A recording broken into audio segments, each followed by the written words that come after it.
नमस्ते सभी लोगों को। हमारे चैनल में आपका स्वागत है।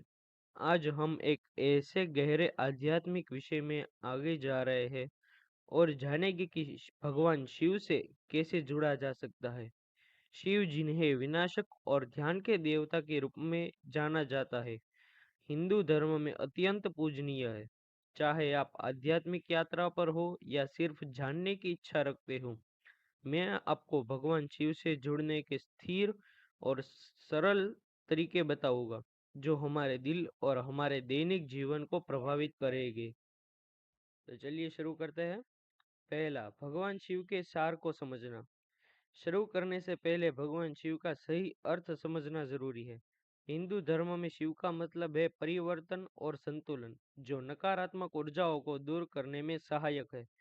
वह प्रकृति से जुड़ते हुए पहाड़ों, नदियों और प्राकृतिक संसार से इस जुड़ाव को समझना भगवान शिव के साथ एक सच्चे आदरणीय संबंध बनाने की कुंजी है।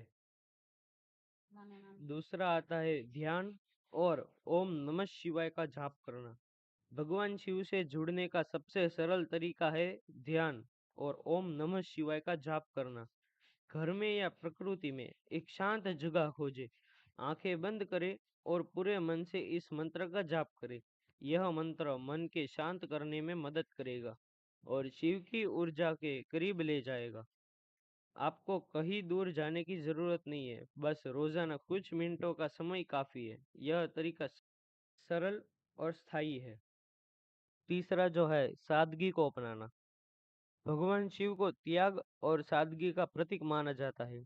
आप उनके भाव को अपने जीवन में अपनाकर कम चीजों में जीकर और पर्यावरण के अनुकूल विकल्प चुनकर उनका सम्मान कर सकते हैं।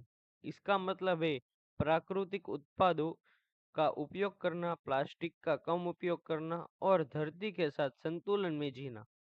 सरल जीवन न केवल आध्यात्मिक जुड़ना बताता है, बल्कि पृथ्वी के लिए भी कुछ फायदेमंद होता है। चौथा टॉपिक जो आता है सरल और पर्यावरण अनुकूल वेदी बनाना।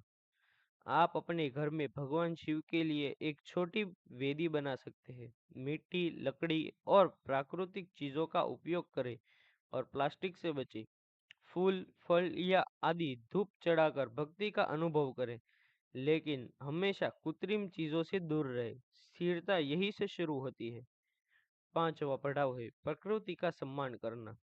शिव का संबंध प्राकृतिक स्थलों से है, जैसे कि कैलाश पर्वत और गंगा नदी। उनके साथ जुड़ने के लिए प्रकृति का सम्मान करें, पेड़ लगाए, सफाई अभियान में हिस्सा ले या बस बाहर समय बिताए और आसपास की सुंदरता का आनंद ले।